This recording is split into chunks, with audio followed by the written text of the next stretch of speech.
Halo, assalamualaikum warahmatullahi wabarakatuh. Berjumpa lagi dengan saya Ahmad Nurin Hakim. Pada kesempatan kali ini saya akan melakukan sebuah presentasi tentang ragam hias etnik Malang yang disusun untuk memenuhi tugas UTS Nirmana yang diampu oleh beliau Bapak Edi Jugatama. Oke, sebelumnya perkenalkan, nama saya Ahmad Nurin Hakim. Saya dari jurusan D3 Komputer Grafis dari kampus Universitas Telkom Siliwangi. Oke, langsung aja ke pembahasan. Yang akan saya bahas kali ini adalah ragam hias etnik Malang. Sebelum kita masuk ke pembahasan tentang etnik Malang, sebelumnya kita harus tahu dulu tentang etnik Malang ya. Jadi Malang sendiri merupakan salah satu etnik yang berada di suku Jawa, lebih tepatnya Jawa Timur, yang terletak di dataran tinggi sekitar 90 km dari kota Surabaya.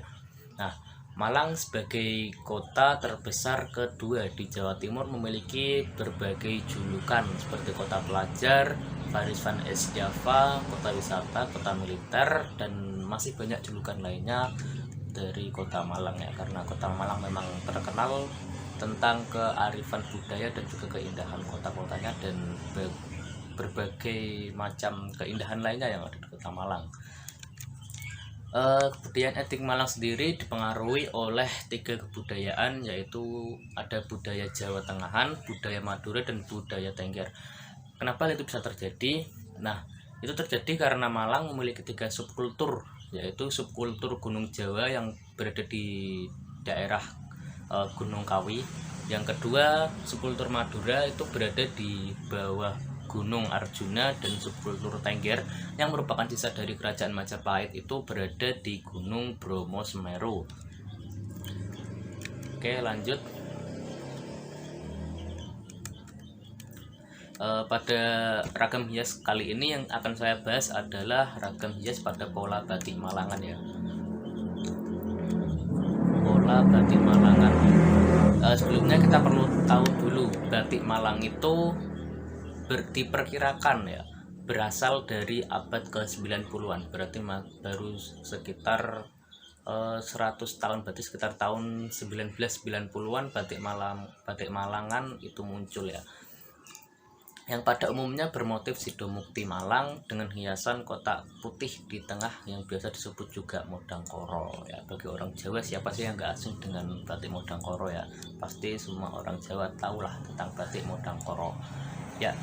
Batik Malangan memiliki 3 ciri khusus pokok batik ya. Ini pertama ada candi badut yang sebagai motif dasar pada batik Malang, pada kain lah. Jadi motif dasar kain batik Malang itu ciri khas utamanya adalah motif candi badut ya. Terus motif kedua yaitu motif pokok hias atau hiasan isian yang diisi dengan gambar Tugu Malang yang diapit oleh rambut singa pada sisi kanan dan kirinya sebagai lambang kota Malang. Serta motif ketiga adalah motif hias untuk tumpal atau pinggiran plus isan-isan atau isian.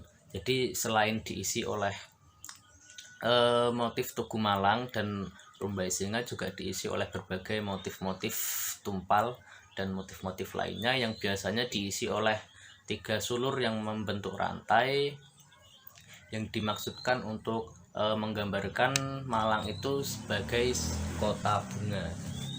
Jadi Malang itu dikenal juga sebagai kota bunga, kota pelajar, dan kota apel, dan banyak lainnya lah julukan-julukan kota Malang. Nah, selanjutnya ada motif batik Malangan ya. Motif batik Malangan itu banyak teman-teman, beraneka ragam dan memiliki filosofinya masing-masing. Namun semuanya tergantung dari mana batik-batik itu berasal ya, dari daerah mana. Misal daerah A memiliki motif dan filosofi batiknya seperti ini, nanti daerah B memiliki motif dan batik filosofinya seperti ini.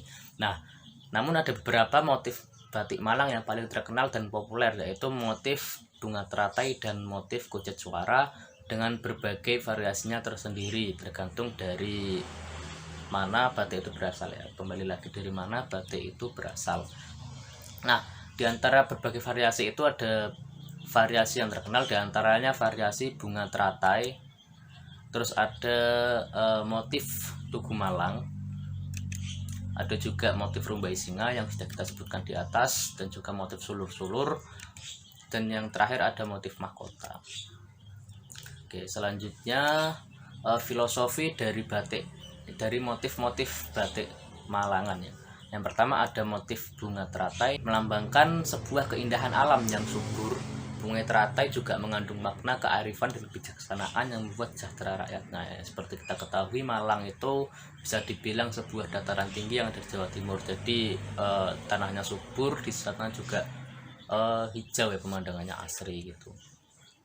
Yang motif kedua ada motif Tugu Malang yang merupakan sebuah ikon khas dari kota Malang yang membentuk sebuah tugu yang melambangkan tentang ketegasan dan keperkasaan dari masyarakat Malang.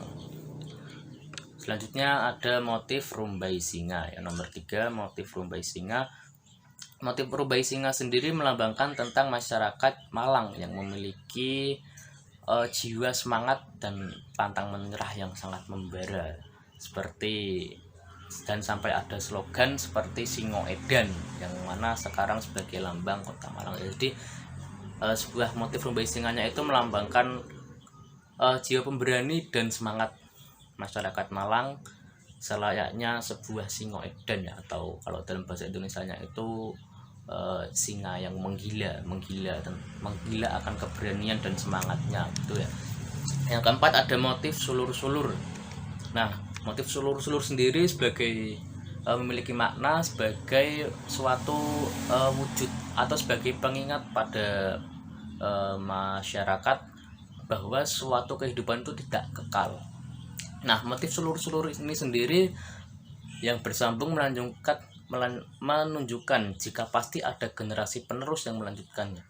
Jadi seperti yang kita ketahui bahwa sebuah karya hias atau sebuah karya seni, entah itu karya seni berupa tarian, lukisan maupun musik, itu pasti akan ada yang melanjutkan. Seperti contohnya tarian adat tradisional Jawa, itu kan pasti sudah dahulu diperkenalkan oleh leluhur kita, dan selanjutnya sekarang ada yang melanjutkan dengan tari-tarian yang lebih modern. Oke, lanjut ke nomor 5, ada motif mahkota.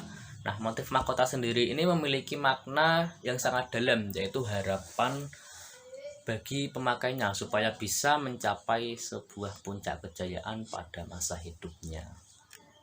Jadi karena lambang dari sebuah mahkota itu kejayaan, jadi diharapkan siapapun yang memakai kain batik motif mahkota dari Malangan ini diharapkan bisa mencapai puncak kejayaan semasa hidupnya. Nah, berikut adalah beberapa contoh motif-motif batik Malangan yang sudah saya sampaikan tadi. Yang pertama di sini ada motif bunga teratai. Jadi seperti ini ya, motif bunga teratai, ada bunga teratai warna hitam, ada yang warna jingga, magenta atau merah keunguan, dan juga daun-daun warna hijau. Kedua ada motif sulur-sulur, ini sebuah tangkai-tangkai bunga yang membentuk sebuah rangkaian yang menjulur hingga disebut sulur-sulur. Yang ketiga ada motif Tugu Malang. Ini motif Tugu Malangnya ada di tengah. Ini motif Tugu Malang sebagai lambang ketegasan dan keperkasaan masyarakat Malang. Yang selanjutnya ada motif rumbai singa. Ini motif rumbai singa diwarnai dengan warna emas yang melambangkan sebagai sebuah keberanian dan semangat warga kota Malang. Dan yang terakhir ada motif mahkota yang melambangkan tentang kejayaan. Oke, setelah memahami konsep-konsep dari ragam hias etnik Malang, di sini saya akan mengimplementasikan beberapa motif ragam hias Malangan yang akan saya implementasikan menjadi sebuah karya gambar tentunya, yang saya buat menggunakan teknik gambar manual menggunakan pensil 2B dan juga pensil warna, dan yang satunya saya buat menggunakan digital menggunakan software grafis ya. Oke, langsung lanjut saja ke hasilnya. Pembahasan selanjutnya adalah seperti ini. Ini adalah teknik gambar manual yang saya implementasikan dari poin-poin atau dari motif-motif batik yang ada di etnik Malangan ya. Jadi seperti ini, yang tengah ini sebagai simbol kota Malang, yaitu ada Tugu Malang. Terus di sini ada bunga sulur ya, bunga sulur yang menjulur. Ini melambangkan sebuah keterkaitan antara para leluhur dan juga orang-orang pada zaman selanjutnya ya, pada masa selanjutnya. Dan ini ada bunga teratai yang membentuk mahkota, yang pada mana melambangkan tentang sebuah kemakmuran dan sebuah kejayaan yang harapannya bisa membawa kejayaan bagi siapapun yang memakainya. Oke, untuk pewarnaannya sendiri tidak ada makna-makna khusus yang saya terapkan di dalamnya ya. Di sini hanya saya memainkan warna-warna yang kontras saja. Di sini ada backgroundnya saya blok dengan warna merah biar kelihatan cerah, dan daun-daun di sini saya kasih warna hijau biar terlihat kontras dan lebih cerah. Kemudian bunga teratai saya kasih warna hitam. Ini untuk menegaskan kembali sebuah makna kejayaan ya. Terus di sini ada warna ungu, ini agak kalem warnanya jadi supaya menyatu ya. Ada warna keras, ada warna kalem. Terus di sini warna coklat keemasan untuk Tugu Malangnya. Ini supaya kontras, di tengah warnanya coklat keemasan sendiri. Oke, lanjut ke teknik gambar digital. Nah, di sini saya membuat gambarnya dengan konsep pattern ya. Jadi gambarnya terlihat sangat padat dan penuh sehingga ada membentuk pola-pola tersendiri ya. Jadi di sini ada pola menyambung seperti ini. Jadi terkesan bahwa ini adalah motif batik yang terlihat menyambung seperti itu. Nah, di sini seperti pada sebelumnya, poin yang saya terlihat mencolok di sini adalah Tugu Malang. Tugu Malang di sini di belakangnya backgroundnya saya kasihkan motif bunga teratai yang seperti tadi membentuk sebuah mahkota, dan kemudian ada motif sulur-sulur yang membentuk sebuah motif tersendiri di sini karena saya buat menyambung seperti ini. Terus kemudian ada bunga-bunga sebagai hiasan ya ini, dan juga motif yang tadi belum ada di gambar manual, yaitu motif rumbai singa. Di sini saya tambahkan motif-motif rumbai singa yang berbeda-beda warnanya. Oke, untuk pewarnaan sendiri di teknik gambar yang digital ini saya menegaskan teknik pewarnaan yang terkesan elegan namun tetap meriah. Karena di sini teknik rumbai-rumbainya di sini saya blok hitam semua untuk backgroundnya. Terus kemudian saya blend rumbai-rumbainya di sini saya kasih warna kuning keemasan untuk warna daun sulur-sulurnya sehingga terlihat lebih elegan atau lebih mewah ya gitu. Terus kemudian ada warna kecoklatan juga untuk Tugu Malang dan warna hijau yang terlihat sangat kontras. Kemudian ada warna ungu dan warna pink dan juga warna biru, jadi kelihatan lebih kalem. Oke, mungkin hanya sekian saja untuk pembahasan saya pada kali ini untuk presentasi ragam hias etnik Malang. Apabila ada kekurangan dan kesalahan mohon maaf sebesar-besarnya. Kurang lebihnya saya mohon maaf. Akhir kata, wassalamualaikum warahmatullahi wabarakatuh. Halo geng, kalau kalian belajar hal baru dari video ini, jangan lupa like dan share video ini ke teman-teman kalian ya.